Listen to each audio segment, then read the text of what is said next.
अस्सलाम वालेकुम, मैं हूं अलीना फ़ारूक शेख और सबसे पहले बात करेंगे सुप्रीम कोर्ट में होने वाली मखसूस नशिस्तों की समाअत की।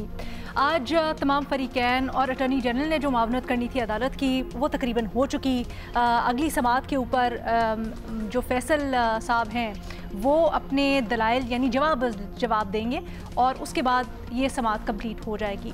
बट आज जो समाअत के अंदर आइन की या अमलदारी और इंसाफ के फराहमी के ऊपर एक बहस कहें या मुख्तलिफ आरा का सामने आना और उसका इजहार हुआ जजेस की जानिब से, वो बहुत ही दिलचस्प और अपने तजियाकारों की उसके ऊपर हम राय जानना चाहते हैं। तो पहले ज़रा देखिए हुआ क्या, फिर आगे बात बढ़ाते हैं। This is not a case कि पटवारी ने जमीन किसी की इंटर पार्टी ले ली है तो हमने कहा 185 में देखना है, वो ऑर्डर आपने चैलेंज नहीं किया, आप नहीं कर सकते। This is not that. Please try to look at this an election matter which is perhaps something that one has to look into. It's a sui generis. It's a different kind of set of proceedings. Go under 185. We're looking at the electorate. We're looking at the national elections. We're looking, I mean, the apex court, national election, the electorate, the millions of people who voted. What I find very difficult is to look one segment of the election and ignore a very grave illegality that occurred just a minute before it, which led to that problem. So can we not attend it and close our eyes to it? Because if you open your eyes to it, all you have to do is that if 3 persons, according to the record, if ECP checks, ETI becomes a party of 3 members of 4, and then there is a party on the table, and then the independents have a choice to take their vote. Everything falls in place. So if that is not what justice is, I don't know what justice is. My lord, I take that since a lot has been said from this side, and since I may not subscribe to a number of things that don't expect this justice, we all want justice, but it's a very elusive concept. If you go on personal justice, my concept may be different from your concept. Someone may be in favor of capital punishment, someone may be against it. On a justice principle, do we apply justice principles? We apply the law and the constitution provisions. Now read all the judgments of this court which introduce the doctrine of necessity, and all of them rely upon the justice principle. Les populi, Keynes's pure theory of law. This is actually they lost the thing of the people. Every judgment has been based on premise. If they had simply followed the constitution and said this is not permissible, you cannot take over, you cannot send elected representatives home, that would be the letter of the constitution. I'm not even going to the spirit of the constitution. When judges, some of them may have great wisdom, I am not one of those, say forget what the constitution say, there is this one word justice, and I'm going to erect an edifice on the basis of this one word, then we might as well do away with the constitution, because we are now imposing our vision on the nation. We are imposing what the constitution says. Hang on, constitution makers, you didn't quite get it right. We know what justice is. We are imposing our will on parliament. When we go into these vague concepts, we get into all sorts of troubles which are history. It's not academic anymore. Since mention was made of the doctrine of necessity, it was on these very principles. When they can't find anything tangible to hang on to in the constitution, then opens the doors, because I can define justice any way I want to, someone else will define it any other way. So are we going to have this academic, and this is not even something which has really been argued, and I don't want to stick my neck out or let it come from as if it's a thing of the court saying this, that the doctrine of necessity was done, I think, on the very principle or the concept, or what they borrowed, what they in their hearts or in their conscience, I would even go that far, they genuinely believed it. I wouldn't even say that, I wouldn't even attribute any malafide or ill intent to any of those judges. They genuinely believed it. I don't want let's Pakistan go on the constitutional path for once. Learned Counsel. ये मुलाहिज़ा किया आपने, बड़ी दिलचस्प आरा का इजहार आपके लिए आसान करके समझा देते हैं। एक राय ये पाई जा रही थी कि इंसाफ की फराहमी हर सूरत मुमकिन बनानी है, और इंसाफ वो जो मुकम्मल इंसाफ हो, सिर्फ जो सवालात सामने आए हैं उनको देखकर नहीं, बल्कि तमाम तर जो पूरी तस्वीर है उसको देखकर इंसाफ करना होगा। लेकिन फिर एक राय इसके ऊपर ये आई कि जो इंसाफ लफ्ज़ इंसाफ और इसकी फराहमी ये हर एक के लिए मुख्तलिफ माने रखता है। इंसाफ की फराहमी एक बहुत रिलेटिव टर्म है। इंसाफ की फराहमी के लिए ये नहीं हो सकता कि जो आइन में लिखा है उससे रूगर्दानी कर जाएं या उससे पैरवी ना करे। सुप्रीम कोर्ट का काम सिर्फ ये है कि उसने आइन और कानून की पैरवी करनी है। फिर ये भी कहा गया कि शायद इसी पादाश में, इसी इंसाफ की पादाश में रास्ते निकालने के लिए कहीं ना कहीं नज़रिया ज़रूरत वजूद में इसीलिए आया क्योंकि फिर आइन और कानून से हटकर तशरीहात या फिर फैसले दिए गए। एक पार्ट जो इसमें नहीं है, अतर मिनल्लाह साहब, जिन्होंने आगे जाकर ये कहा या इस राय का इजहार किया कि सुप्रीम कोर्ट महज टेक्निकलिटी के ऊपर अपने आप को महदूद नहीं कर सकती। जब सुप्रीम कोर्ट के सामने मामला आया है और इतनी इसकी पब्लिक इंपॉर्टेंस है, इसके बड़े दूररस नताइज हो सकते हैं, तो तमाम तर मामले को देखना ज़रूरी होगा और होलिस्टिकली मामले को देखना ज़रूरी होगा। अब ये जो नज़रिया ज़रूरत की एक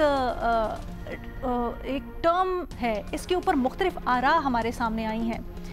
क्या हमारे तज्ज़ियाकारों की राय हैं? कहाँ तक सुप्रीम कोर्ट को जाना चाहिए, जा सकती है, और क्या मुराद ली उन्होंने सारी जो बहस हुई?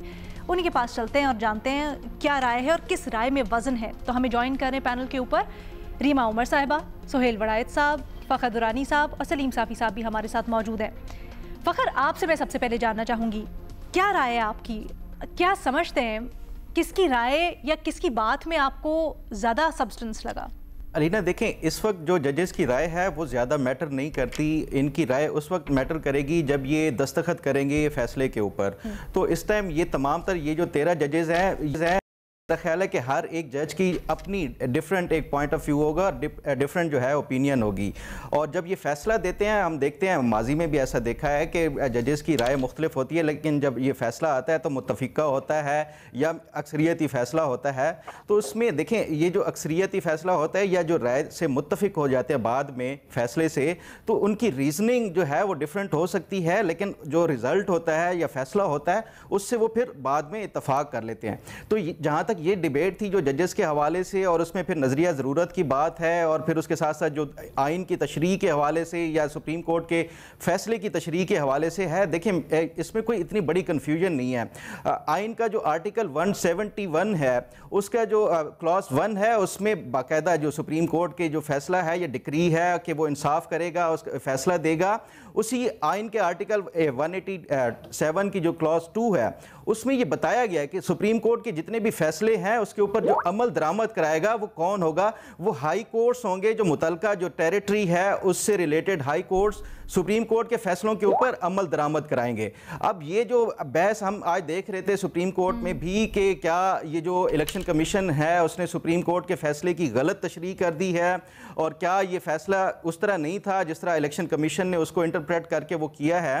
तो ये जो बहस है इसके ऊपर बड़ा आसानी के साथ हाई कोर्ट भी इसके ऊपर वो कर सकते थे, और उसके साथ साथ जो 6 माह हो गए, सुप्रीम कोर्ट खुद जो है इसके ऊपर सुओ मोटो लेके ये कर सकती थी कि ये हमने जो फैसला दिया था ये उसकी इंटरप्रिटेशन नहीं है जो इलेक्शन कमीशन कर रहा है, बल्कि डिफरेंट है। क्या जो इसमें पीटीआई था जो कि एक पार्टी थी, उसमें क्या उसने जो इस मुतलका जो इस टाइम जुरिस्डिक्शन थी उसमें इस्लामाबाद हाई कोर्ट था। माजरत, लेकिन अगर हम 2 मिनट के लिए कानूनी जो सारा का सारा इसका एंगल है साइड पे रखते हैं, सियासत के स्पेक्टेटर के तौर पर, सियासत को आपने बड़ी स्टडी भी किया, तज्जिया भी कर रहे हैं आप, इसके तौर पर आप क्या समझते हैं? हम बड़ी दफ़ा सियासत में बात करते हैं नज़रिया ज़रूरत की, हम बड़ी दफ़ा बात करते हैं कि किस तरह से अगर एक एक्शन हो गया तो उसके ऊपर फिर उसको सही करने के लिए क्या अमल होना चाहिए या क्या अवामिल होने चाहिए।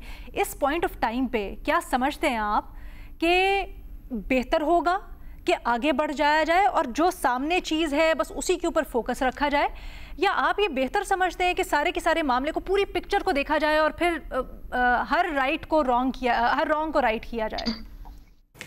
अलीना, देखें, इसका जो सलूशन जो वाहिद नज़र आ रहा है ना, जो अब तक की जो समाअत है उसमें, तो उससे एक वाहिद चीज़ जो नज़र आ रही है मुझे कि ये सुप्रीम कोर्ट ये भी कह सकती है कि ये एक लेजिस्लेटिव वॉइड है। अच्छा। और ये एक जो कानूनी या जो एक लेजिस्लेशन में एक ऐसा खला है जिसको वो पूरा किया जाए, तो इसका टेम्परेरी एक सुप्रीम कोर्ट वो दे सकता है कि पार्लियामेंट को वो करके कि ये जो ये इसमें आर्टिकल 51 है उसमें कोई इस तरह की कोई है कि गुंजाइश है इसके मज़ीद वो किया जाए, क्योंकि सुप्रीम कोर्ट खुद से आइन राइट नहीं कर सकता, उसके लिए पार्लियामेंट को फिर भी इनको वो कंसल्ट करना होगा। तो इस हवाले से मुझे नहीं लगता कि ये कोई इस तरह का फैसला क्लियर कट कोई फैसला आएगा।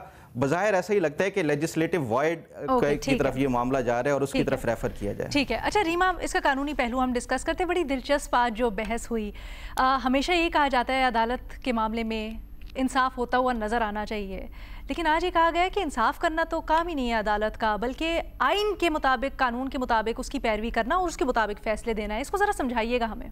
जी शुक्रिया लीना।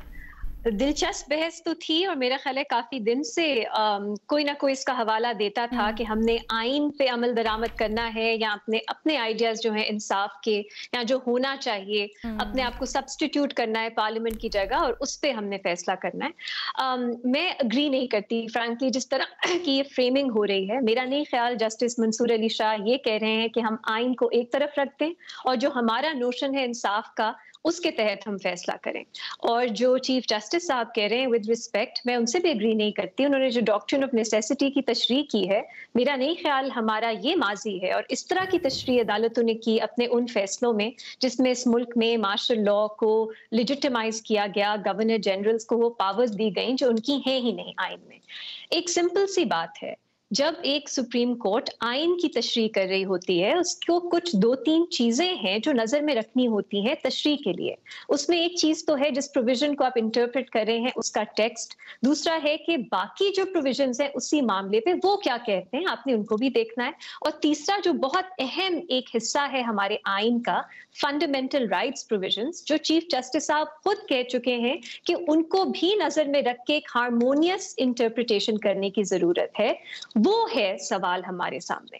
तो सुप्रीम कोर्ट जब आइन की तशरीह कर रही होती है उसको ये 3-4 चीजों को इकट्ठा करके एक हार्मोनियस इंटरप्रिटेशन देनी होती है। तो इसमें ये कहना कि अगर आप फंडामेंटल राइट्स की बात करेंगे तो आप डॉक्ट्रिन ऑफ नेसेसिटी को इन्वोक कर रहे हैं, ये मेरा ख्याल है ज्यादती है। और ये एक तरह से वो जो डिक्टेटर्स थे, वो मार्शल लॉ एडमिनिस्ट्रेटर्स थे जिन्होंने हमारे आइन की पामाली की, आइन पूरा का पूरा सबवर्ट कर दिया, फंडामेंटल राइट्स सबवर्ट कर दी, एक तरह उनकी जीत है। अगर हम आज ये कहें कि फंडामेंटल राइट्स की लेंस में या पर्सपेक्टिव को सामने रख के आइन को इंटरप्रेट करना है तो वो भी डॉक्ट्रिन ऑफ नेसेसिटी है। ये याद रखने की जरूरत है कि ये जो सारे हमारे माजी के केसेस थे, ये एग्जीक्यूटिव, चाहे वो आपके गवर्नर जनरल हो या आपके chief marshal law administrators, military dictators, ये उनकी एक तरफ ताकत थी, दूसरी तरफ अवाम थी। अदालतों ने उनकी ताकत जो है, इंसाफ नहीं, उनकी ताकत, उनकी पावर, कि ये डी फैक्टो वो पावर में है, सिक्योरिटी के लिए, स्टेबिलिटी के लिए उनको ऐसी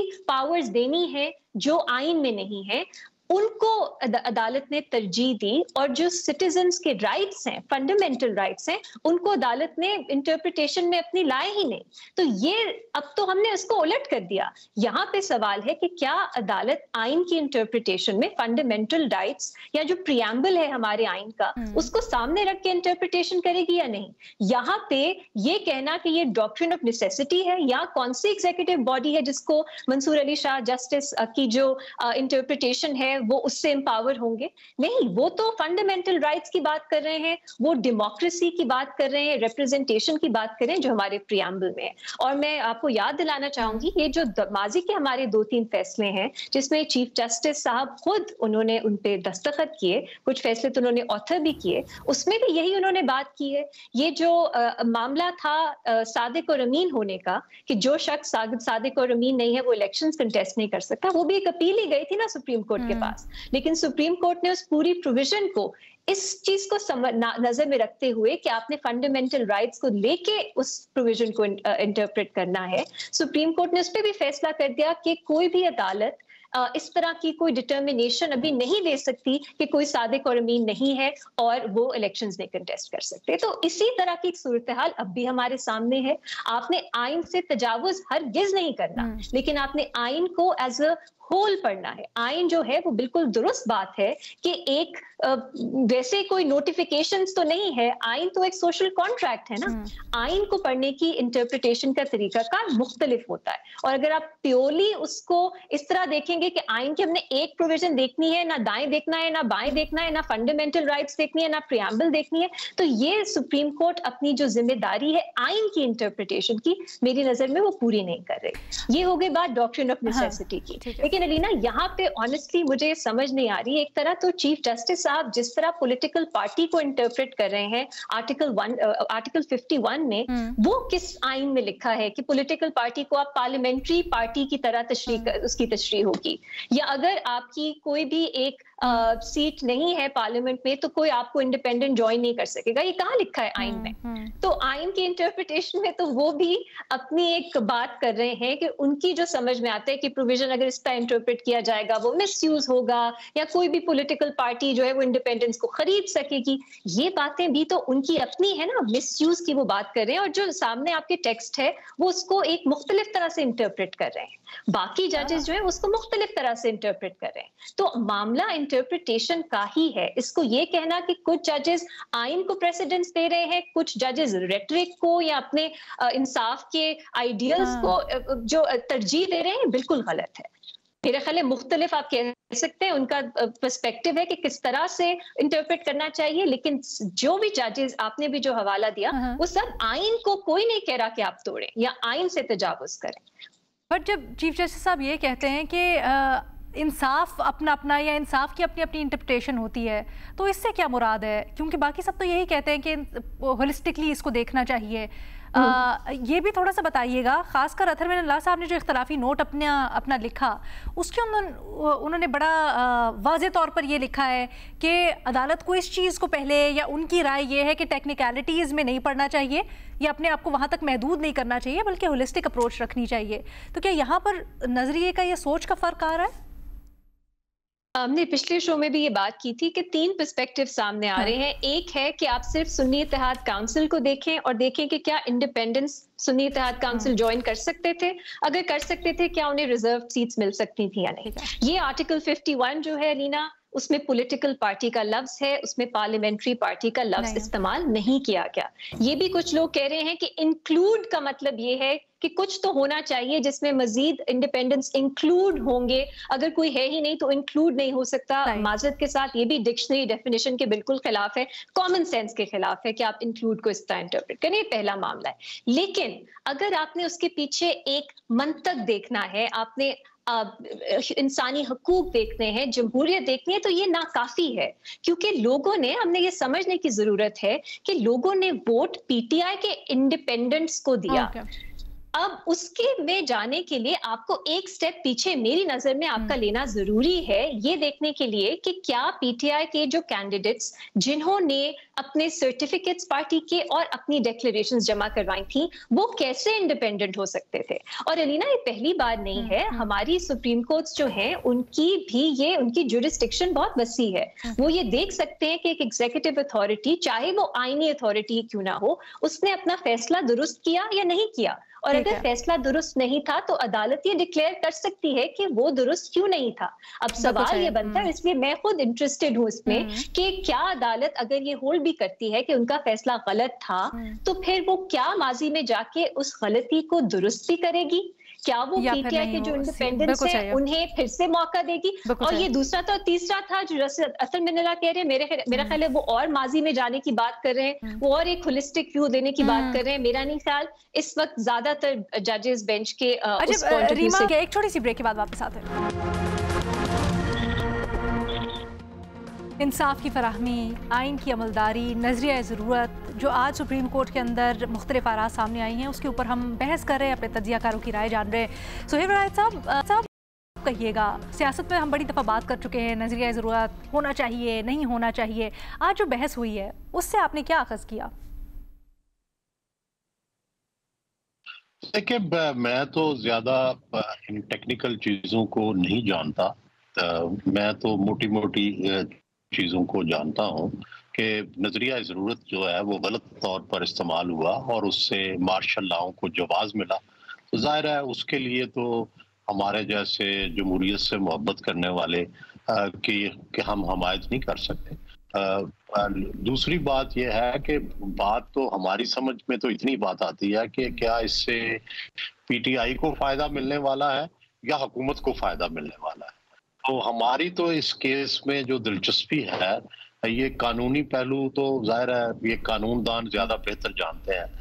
हम तो जो लोग आम लोग हैं, अवाम, हमारी तो इसमें दिलचस्पी ये है कि जो पीटीआई को जो डिसफ्रेंचाइज किया गया, डिसएनफ्रेंचाइज किया गया, क्या उसका मदावा होगा, और अगर फर्ज करें ये मदावा होता है तो उसके सियासी मंजरनामे पे क्या असरात पड़ेंगे? क्या इससे जो है जो सारा पार्लिमान का जो मौजूदा ढांचा है चेंज होगा, कितना चेंज होगा? तो हमारी नजर तो और अगर ये नहीं होता तो उसके बाद पीटीआई का क्या रद्द अमल होगा? तो मेरे जैसे तालिब इल्म की नजर तो इन नताइज पर है जो इस फैसले के निकले। सही है सलीम सावी साहब, लेकिन क्या ये वाकई में एक टेक्निकल सवाल है, कानूनी खालिस्तान सवाल है, या जनरली एक कॉन्सेप्ट का भी इससे ताल्लुक है? क्योंकि अगर देखें तो बड़ी सादा सी बात हो रही है कि क्या एक मामले के अंदर अदालत को तमाम तर चीज़ों को खातिर में लाकर फिर उसके मुताबिक फैसला करना चाहिए, या फिर अदालत के सामने सिर्फ जो सवाल है आइन और कानून की रोशनी में वहीं तक महदूद रहना चाहिए और उससे तजावुज़ नहीं करना चाहिए? अलीना, एक तो मैं मुख्तसर इतना कहना चाहूँगा कि जज को फैसला करना चाहिए आइन और कानून के मुताबिक, और किसी भी तरह के नजरिए ज़रूरत को खा वो कितने से ज़्यादा अच्छी नीयत के साथ हो, तो वो नजरिए ज़रूरत के मुताबिक उसको फैसला नहीं करना चाहिए, आइन और कानून के मुताबिक करना चाहिए। Reema, before we go on to a break, ये बता दीजिएगा, ये जो अथर मिनल्लाह साहब ने इख्तलाफी नोट लिखा ऑनगोइंग केस के दौरान, एक सिटिंग जज ने केस से मुतल्लिक इख्तलाफ कर दिया, नोट लिख दिया, क्या अहमियत है इसकी? क्या इसके ये ज़रूरत क्यों पेश आई? अलीना, एडिशनल नोट कहेंगे इससे, इजाफी नोट, मेरा ख्याल है इख्तिलाफी नोट तो भी नहीं कहेंगे, और ये आम तौर पे नहीं किया जाता, लेकिन हमने देखा है माजी में भी इस तरह के केसेस में जो भी ऑर्डर ऑफ द डे होता है उसके साथ जजेस ने कुछ 2-3 एग्जांपल्स मुझे याद है, जब इलेक्शंस वाला सो मोटो था फॉर एग्जांपल, तो जजेस अपना एडिशनल नोट दे देते थे। इसका जो डायरेक्शंस है वो मेरा भी सवाल है कि इसमें जो डायरेक्शंस दी गई थी इलेक्शन कमीशन के को, वो किस हद तक उन पे बाइंडिंग है, क्योंकि अगर सिर्फ एक जज की डायरेक्शंस हैं एडिशनल नोट में, तो मेरा ये सवाल है उन्होंने क्यों महसूस किया, ये लिखना है तो खुद बता सकते हैं, लेकिन नजर आता है कि बेंच पे जस्टिस अतर मिनल्लाह की एक मुख्तलिफ राय है, वो इस केस को एक ज्यादा ब्रॉडली देखना चाहते हैं और चाहते हैं कि बाकी मामलात भी जो इससे जुड़े हैं उसको साथ इंक्लूड करके कॉम्प्रिहेंसिवली फैसला किया जाए। ये उनकी राय है और मेरा ख्याल है एक लेजिटिमेट राय है, उससे अग्री डिसएग्री किया जा सकता है, लेकिन जो बाइंडिंग है कि नहीं, जो उनकी डायरेक्शंस है उस पर मुझे सवाल है। लेकिन ऑनगोइंग समाअत के दौरान इस तरह से नोट लिख देना, इसकी क्या रेलेवेंस और क्या इसके असरात क्या हो सकते हैं? मेरा ख्याल है 1-2 बातें उसमें ऐसी थी जिसमें एक तरह से उन्होंने अपना माइंड दिखा दिया कि जो इस केस में भी सवालात हैं उनके क्या वो जवाब देते हैं। तो मेरा नहीं ख्याल ये अच्छी प्रैक्टिस है। आप और चीजों में बात कर सकते हैं जरूर, लेकिन इस पे मेरा कंसर्न है कि क्या केस के दौरान आप अपनी इस तरह से रिटन फॉर्म में एक एडिशनल अपना जो आपका इजाफी नोट है उसमें डायरेक्शंस भी दें और अपनी राय भी दे दें। लेकिन एक आखिरी बात, एक लाइन कि डॉक्ट्रिन ऑफ नेसेसिटी में और आइन की एक हार्मोनियस इंटरप्रिटेशन में बहुत फर्क है, हमें इन्हें सिनोनिमस नहीं बना देना चाहिए। नुकसान यहाँ पे सिटीजन्स का होगा और फंडामेंटल राइट्स का होगा अगर हम ये नाइंसाफी करेंगे तो। ठीक है जी, एक छोटी सी ब्रेक के बाद वापस आते हैं। UN working group, United Nations के वर्किंग ग्रुप ने रिपोर्ट पेश की है और इसका थोड़ा सा ब्रीफ पस मंजर कुछ यूँ है कि जुल्फी बुखारी ने एक पटिशन दायर की थी जिसके नतीजे में ये रिपोर्ट तैयार की गई है और इसका ताल्लुक है बानी पीटीआई की पाबंदी सलासल होने से और जो पीटीआई के साथ मामला चल रहे हैं पाकिस्तान में उनसे मुतल्लिक। अब ये कहा है कि जी बानी पीटीआई की हिरासत का फैसला मनमानी और बैनुल-अक़वामी क़वानीन की खिलाफ वर्जी है। ये भी कहा गया है इस रिपोर्ट के अंदर कि बानी पीटीआई को फौरी तौर पर रिहा किया जाए। वर्किंग ग्रुप को पाकिस्तान के दौरे और बानी पीटीआई की कैद में हालात की आज़ादाना तहकीकात करवाने की इजाज़त देने का भी मुतालबा किया गया है। अब एक तरफ तो ये मुतालबात जो सामने आ रहे हैं इसके ऊपर रद्द अमल को भी हम डिस्कस करते हैं, लेकिन दूसरी तरफ ये भी तनकीद की जा रही है इसके ऊपर कि पाकिस्तान तहरीक इंसाफ का तो खुद मौक़िफ़ ये था कि बैरूनी मुदाखलत या दबाव नहीं होना चाहिए, पाकिस्तान के अंदरूनी मामलात हैं जो भी यहाँ पर हो रहा है, बेशक पीटीआई को सऊबतें बर्दाश्त करना पड़ रही हैं मुल्क के अंदर के मामला मुल्क के अंदर ही रहने चाहिए। अभी सवाल बनता है कि ये जो पहला मामला नहीं है जिसके ऊपर पाकिस्तान के ऊपर तहरीक इंसाफ बैनुल अक़वामी इदारों को या इंटरनेशनल फोरम्स पर अपने मुसीबतों को उठा रही है, अपने साथ होने वाले रवैये को उजागर कर रही है, इससे पहले भी होता चला है। इसका पॉलिटिकली फ़ायदा हो रहा है पीटीआई को या नुकसान हो रहा है, ये तज्ज़ियाकारों के सामने हमने सवाल रखा है। फ़खर, क्या राय है आपकी? लीना, मैं समझता हूँ कि इसका ना कोई पीटीआई को सियासी तौर पे या कानूनी तौर पे फ़ायदा होगा। हाँ, एक मॉरली एक इनके लिए वो हो सकता है, बूस्ट मिल सकता है इनको और इनके वर्कर्स को कि एक इंटरनेशनल फोरम से या एक वर्किंग ग्रुप से जो है इनके हक़ में इस तरह की कोई आया है। देखिए, मैं इसकी आपको एग्जांपल देता हूँ। 2018 में जब इमरान खान की गवर्नमेंट आई थी तो उसके बाद जब सहाफ़ियों के ख़िलाफ़ इस तरह जो है हुकूमत के कार्रवाइयाँ बढ़ गई थी, तो उसके बाद भी इसी तरह एक UN के वर्किंग ग्रुप ने यहाँ पाकिस्तान में जो मुख्तलिफ जो सहाफ़ी थे जो कि उस टाइम उस टाइम की जो हुकूमत थी PTI की, उसके ज़ेरे ताब थे, तो उन्होंने उसमें मैं भी एक शामिल था, हमसे रब्ता किया गया। इस तरह तमाम तर ये जो है इन्वेस्टिगेशन के बाद उन्होंने इस तरह की एक रिपोर्ट वो की थी और उसके बाद हुकूमत को भी उन्होंने भेजी थी। लेकिन इससे कोई जो ऑन ग्राउंड जो है वो कोई इसका कोई फ़ायदा नहीं होता। हाँ, मॉरली आपको कोई एक सपोर्ट मिल सकती है कि देखिए हमारा इंटरनेशनल फोरम्स के ऊपर ये मामला उठाया जा रहा है, उसके बावजूद दबाव बढ़ाने के लिए इस्तेमाल किया जा सकता है। लेकिन सोहेल वड़ाइल साहब, फिर सवाल ये, दबाव किस हद तक बढ़ाया जा सकता है? क्या आपको लगता है इसमें, या जो इससे पहले भी चीजें हुई, इतनी कैपेसिटी है दबाव की?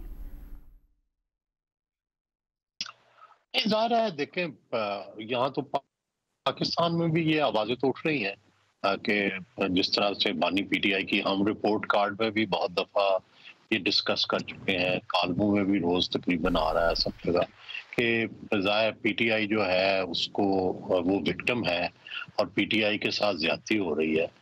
लेकिन इसका देखें प्रॉब्लम ये है कि हमारी सोसाइटी बड़ी अजीब है। हम अगर अमेरिका एंडोर्स करता है किसी के ह्यूमन राइट्स को, तो यहाँ एक अजीब सा वो डार्लिंग ऑफ द वेस्ट मोहतरमा बेनज़ीर को करार दे देते हैं, हालांकि वो भी इसी तरह विक्टिम थी उस वक्त की एस्टेब्लिशमेंट की। तो PTI को ये सारा मामला बड़ा सोच समझ के करना चाहिए, क्योंकि वो एक तरफ तो वो एंटी अमेरिकन और एंटी वेस्ट सेंटिमेंट को लेके चल रहे हैं और दूसरी तरफ वो जो दुनिया भर के जो बड़ी ऑर्गेनाइजेशंस हैं उनकी एंडोर्समेंट भी ले रहे हैं। तो ये दोनों काम यक वक्त मेरा ख्याल है कि बड़े मुश्किल होगा इनको चलाना। तो उन्हें इनमें से एक ऑप्शन जो है उनको बिलाखिर चुनना पड़ेगा, क्योंकि ये दोनों में फिर चलना जो है वो खतरनाक होगा। एक तरफ आप ये कह रहे हैं कि अमेरिका ने हमारी हुकूमत खत्म की है, दूसरी तरफ आप ये कह रहे हैं कि जो अमेरिकी करारदाद है इससे अमेरिका के ज़मीर का इजहार होता है। एक तरफ आप ये कहते हैं कि जनाब सारी दुनिया जुल्म कर रही है मुस्लिम दुनिया के साथ, और जो है दूसरी तरफ यूनाइटेड नेशंस का वर्किंग ग्रुप जो है वो आपकी हमायत कर रहा है। तो ये जो कॉन्ट्राडिक्शंस हैं ये फिर अल्टीमेटली ये पॉलिटिकल कास्ट भी बन जाती है बात का। सर, आप वैसे बिल्कुल सही कह रहे हैं कि कॉन्ट्रडिक्टरी तो है, लेकिन आपको लगता है कि आप बिल्कुल सही कह रहे हैं कि कॉन्ट्रडिक्टरी तो है स्टांस, लेकिन आपको लगता है कि ये जो ये वाली बात है PTI के लिए और उसके वोटर्स के लिए सादिक आती है? क्योंकि हमने देखा वो जितने मर्जी बयानिए बदल लेते हैं कुछ फर्क नहीं पड़ता, इससे पड़ेगा? नहीं, देखें बात तो देखो UN और जो अमेरिकी करारदाद है वो ठीक कर रहे हैं ना। तो प्रॉब्लम तो ये है कि जो PTI ने पहले बयानिया बनाया था अमेरिका की मुखालफत वाला वो गलत था, लेकिन ये एतराफ कौन कराए कि भाई आप उस वक्त गलत थे अब सही हैं, ये बड़ा मुश्किल होता है। तो जो मेरा ख्याल है कि PTI को अब ये जो मुतजादात हैं उनके और ये जो यू टर्न है उनको नहीं, आपने बोला ना कि वो जैसे बेनज़ीर भुट्टो के ज़माने में हुआ, वो वेस्ट की डार्लिंग वाला सारा का सारा बन गया, उनके ऊपर तनकीद हुई वेस्ट से ताल्लुकात रखने के लिए या अमेरिका से ताल्लुकात रखने के लिए, तो एक ख़तरा हो सकता है PTI के लिए भी। सर, लेकिन PTI के केस में आपको लगता है ऐसा होगा? नहीं, मैं तो सिर्फ ये गुजारिश कर रहा हूँ कि PTI को जमहूरियत के साथ जुड़ जाना चाहिए और मीडिया की आज़ादी, ह्यूमन राइट्स, अदलिया की आज़ादी, अब यही फ्यूचर अच्छा है PTI के लिए। अब वो जो बाकी उन्होंने थीसिस और बाकी जो चीज़ें बनाई हुई थी ना कि हम फौज के साथ एक पोज पर हैं, सारी दुनिया हमारी मुखालिफ है, हम पूरी दुनिया के लीडर हैं, यूनाइटेड नेशंस में ये तकरीरें करते हैं। मेरा ख्याल है कि ये थीसिस अगर उनको छोड़ ही दें तो ज्यादा ये सही नहीं है। लेकिन सलीम साफ़ी साहब वो यही कहते हैं मुल्क में तो इंसानी हुकूक के ऊपर कोई बात नहीं करता है, उसकी धज्जियां उड़ा दी हैं, इसलिए हम बैनुल अक़वामी फोरम्स के ऊपर जा रहे हैं ताकि वो तो तवज्जो दिलाएं। आप किस तरह देखते हैं इसका इम्पैक्ट? नहीं, उसमें तो जो पहली करारदाद थी वो खुद अमेरिकी कांग्रेस के लिए भी, वो अमेरिकियों के लिए भी बाइंडिंग नहीं थी। और जो मौजूदा करारदाद है, जिस तरह फ़खर ने बता दिया कि माजी में इस तरह की करारदादें उनकी तरफ से आई भी हैं। और दूसरा एक बड़ा मसला ये बन गया है कि ये जो इस तरह के इंटरनेशनल ऑर्गेनाइजेशन है, ये अब इंसाफ के या ह्यूमन राइट्स के इदारों से बढ़ के अब लॉबिंग के इदारे बन गए हैं और उनसे बहुत सारे लोगों का कारोबार और मफादात वाबस्ता हो गया है। और अगर अमल होना होता तो इससे तो बहुत बड़ी वक़्त है इंटरनेशनल कोर्ट ऑफ जस्टिस के। आपने देखा कि वहाँ साउथ अफ्रीका की दरख्वास्त पे इजराइल से मुतालिक क्या फ़ैसला हुआ और उस पर अभी तक कोई भी अमल नहीं हुआ। लेकिन हमें बतौर पाकिस्तानी एक चीज़ का ख्याल रखना चाहिए। मसलन हम मामूली लोग हैं, आम शहरी है, हमारा एक्ट सिर्फ हमारा एक बंदे का एक्ट होता है और लीडर का जो होता है वो उसकी पूरी पार्टी का एक्ट होता है या किसी सियासी जमात का एक्ट होता है। तो अपने गंदे कपड़े हर कौम के लोग जो हैं वो बैरूनी मुल्क जाके नहीं धोते। आपने देखा मिस्र में इख्वान मुस्लिमून के साथ क्या हुआ, लेकिन क्या अमेरिका की तरफ से उनके साथ के खिलाफ कोई आवाज़ उठी? जनरल सीसी जो कुछ कर रहा है वहाँ पे, या लेकिन खुद इख्वान वालों ने भी ये नहीं किया कि वो अपना केस अमेरिका लेके गए हों। इसी तरह बहुत सारे और मुल्कों में जहाँ अमीरियतें हैं वो ज़रूरी नहीं है कि अपने केस वहाँ पे ले जा रहे हो। तो हम जैसे मामूली जर्नलिस्ट भी जब नेगेटिव बात होती है तो मुल्क से जब हम बाहर होते हैं तो हम कोशिश करते हैं कि अपने मुल्क की नेगेटिव बात उधर ना करें और अब इधर फिर पाकिस्तान में आके आपस के झगड़े आपस पे निपटाएं। तो ये बड़ी दिलचस्प राय है। मैं चाहती हूँ हम रीमा की तरफ इसको लेके जाएं। रीमा, दो सवाल जो सलीम साफ़ी साहब की बात और बल्कि सभी की बात से, क्या समझती हैं जस्टिफाइड है पीटीआई का इस तरह से बैनुल अक़वामी फोरम्स को एंगेज करना? दूसरा सवाल ये बेशक सिंबॉलिक, क्या समझती हैं दबाव पड़ता है और उसका क्या असर होगा, कितना रेलिवेंट है वो दबाव? अरीना, ये बात पहले भी हमने इस शो में की थी। मेरा ख्याल है ये जो हमारा तासुर है और ये हमारी एक्सपेक्टेशन है कि हम अपने गंदे कपड़े अपने मुल्क में ही धोएंगे, बाहर जो है हम एक बहुत सुनहरी तस्वीर दिखाएंगे, कोई इससे बेवकूफ़ नहीं बनता। और ना ही आपको लोगों पे, पार्टीज पे, ग्रुप्स पे इस तरह की एक्सपेक्टेशन रखनी चाहिए कि आप इस मुल्क में जो भी कहें वो जो लेजिटिमेट फोरम्स हैं जो हर शहरी के, किसी भी मुल्क के शहरी तंजीम, ग्रुप, पार्टी सबके लिए खुले हैं, वो उनको भी इस्तेमाल नहीं करेगा। अगर हमारा ये तासुर है कि मुल्क की बदनामी के लिए किया जाता है, हमें इसको दुरुस्त करने की जरूरत है। बेहतर है कि हम अपने जो अमाल हैं, जो हमारा अपना कॉन्डक्ट है, वो इंसानी हुकूक से कंपैटिबल रखें ताकि इस तरह की किसी चीज की नौबत ही ना आए। दूसरा, समझने की जरूरत है कि इसको आप यूएन वर्किंग ग्रुप को अमेरिका या किसी और मुल्क से कंपेयर नहीं कर सकते। ये यूएन वर्किंग ग्रुप है क्या? यूनाइटेड नेशंस की एक जनरल असेंबली है जिसका पाकिस्तान भी एक हिस्सा है। वो सिर्फ अमेरिका या वेस्टर्न ब्लॉक नहीं है उसमें, वो उसने एक बॉडी बनाई हुई है, UN human rights council. Again Pakistan बहुत अरसे से उसका हिस्सा रहा है। तो ऐसा नहीं है कि ये अमेरिका है। यूएन ह्यूमन राइट्स काउंसिल जो इंसानी हुकूक को देखता है इंटरनेशनल लेवल पे, उन्होंने मुख्तलिफ इश्यूज पे या स्पेशल रैपरटोर्स या वर्किंग ग्रुप्स या इस तरह के बनाए हुए हैं फोरम्स जो इंटरप्रेट करते हैं कि बैनुल अक़वामी कवानीन क्या कहते हैं उस हक के बारे में, जैसे जबरी गुमशुदगी के बारे में, टॉर्चर के बारे में, ये है आर्बिट्ररी डिटेंशन, इसके बारे में। हर शख्स, आप, मैं, कोई भी कंप्लेन कर सकता है किसी भी मुल्क में इन स्पेशल प्रोसीजर्स को ये कहने के लिए कि वो अपनी राय दें कि क्या जिस सिचुएशन में वो हैं, या आप अपने किसी साथी के लिए, अपने कुलीग के लिए भी ये कर सकते हैं या अपनी फैमिली मेंबर के लिए। तो वो अपना एक ओपिनियन देते हैं कि क्या इंसानी हुकूक की खिलाफ वर्जी हुई है या नहीं, और वो हुकूमत जो है उसका पॉइंट ऑफ व्यू भी शामिल करते हैं और फिर अपना एक ओपिनियन दे देते हैं। ठीक है, ये है पूरा मामला। और ये पहली बार, बिल्कुल फखर दुरुस्त कह रहे हैं, पाकिस्तान में पहली बार नहीं हुआ, दर्जनों की हिसाब से इस तरह के ओपिनियंस जो हैं वो आए हैं, लेकिन इनकी वैल्यू है।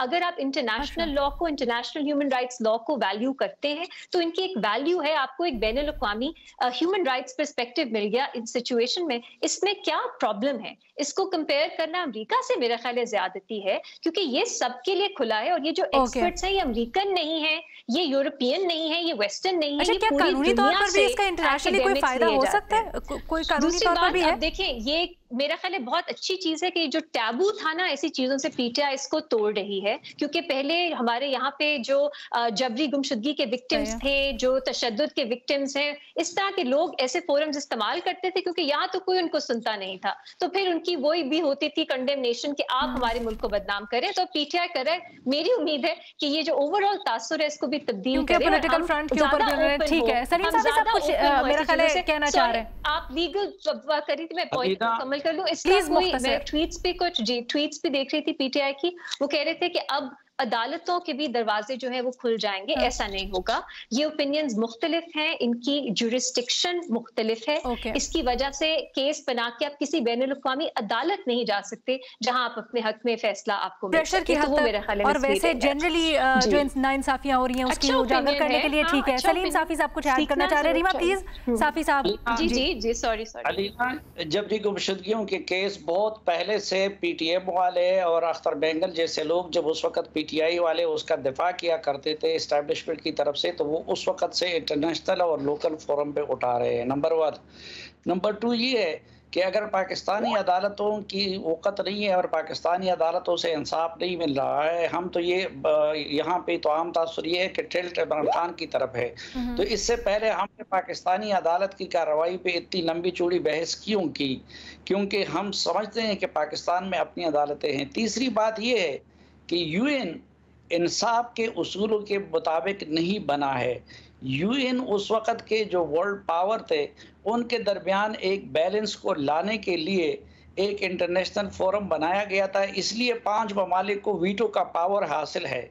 और अगर ये इंसाफ के उसूलों पे मबनी होता तो तमाम मेंबर पर यकसा होते, किसी के पास वीटो का पावर ना होता। और यही यूएन है कि उसके होते हुए आप देख रहे हैं कि फ़लस्तीन में क्या हो रहा है, बाकी दुनिया में क्या हो रहा है, तो वहाँ पे तो यूएन जो है वो अपना किरदार अदा नहीं कर सकती। रीमा जवाब देना चाह रही। रीमा बस एक लाइन में कीजिएगा, हमारे पास प्रोग्राम में अलीना इंपॉर्टेंट चीज़ है मेरे ख्याल ये मिसलीडिंग बात है कि यूएन में 5 जो ममालिक हैं उनकी वीटो पावर है। नहीं, वो यूएन सिक्योरिटी काउंसिल है। ये यूएन जनरल असेंबली की एक सब्सिडरी बॉडी है, UN human rights council. UN को भी हमें एक तरह से नहीं, और पाकिस्तान जनरल असेंबली का भी हिस्सा है, यूएन ह्यूमन राइट्स काउंसिल का भी हिस्सा रह चुका है। तो अगर पाकिस्तान को लगता है यूएन इंसाफ के जो तकाजे वो पूरे नहीं करता, पाकिस्तान छोड़ दे। पाकिस्तान क्यों बार बार अपने आप को जो है वो इलेक्शन के लिए पेश करता है यूएन ह्यूमन राइट्स काउंसिल के लिए? पाकिस्तान करता है। दूसरी बात, जहां तक फलस्तीन का मामला है, हम बार बार ये उठाते हैं कि अमेरिका का पॉइंट ऑफ व्यू, आपने कभी यूएन जनरल असेंबली की रेजोल्यूशंस पढ़ी है फलस्तीन पे? इजराइल कहता है कि यूएन जो है वो प्रो पैलेस्टाइन है। सॉरी साफी साहब, और ये जो स्पेशल रैपिटोर है, जो स्पेशल रैपिटोर है, स्पेशल रैपिटोर है फलस्तीन और इजराइल पे, उनको तो इजराइल उनके खिलाफ पूरी मुहिम चला रहा है कि वो प्रो पैलेस्टाइन स्टांस लेती है। तो ये जो इदारों की हम बात कर रहे हैं, आप सिक्योरिटी काउंसिल पे जरूर तनकीद करें, लेकिन यूएन जनरल असेंबली और यूएन ह्यूमन राइट्स काउंसिल पे वो तनकीद नहीं बैठती। नहीं, आप जितना मुतालिया तो हमारा नहीं है, लेकिन इतना थोड़ा बहुत हम जैसे अदना लोग भी जानते हैं कि यूएन में असल बॉडी जो है जिसकी करारदादे अगर बाइंडिंग के आ जाए तो वो सलामती कौंसिल है। जनरल असेंबली के बहस मुबाहिसे का कोई असर नहीं होता। जनरल असेंबली सिर्फ बहस मुबाहिसे का फोरम है। वो असल एग्जैक्टली तो यही फर्क मेरा ख्याल है, रीमा भी बता रही थी, यही फर्क भी है। यूएन ह्यूमन, तो आपकी तनकीद फिर उस पे होनी चाहिए ना। यूएन ह्यूमन राइट्स काउंसिल जो फलस्तीन के लिए भी आवाज उठा रहा है, उस पे ये तनकीद कि वो अमेरिका के वो हैं, ये गलत बात है मेरा ख्याल है। उस इदारे की ताकत सलामती कौंसिल में जमा हुई है और सलामती कौंसिल में फिर वो वीटो पावर वाले के पास जमा हुई है, और फिर उसमें असल में अगर आप देखें तो वो तो खुद जो जितना फंडिंग है की उतनी से भी होती है। चलें साफी साहब, let's agree to disagree on this one. ठीक है, let's agree to disagree on this one, क्योंकि हमारे पास प्रोग्राम में वक्त भी है, तो के ऊपर हम अपने देखने वालों से इजाजत चाहते हैं। अल्लाह।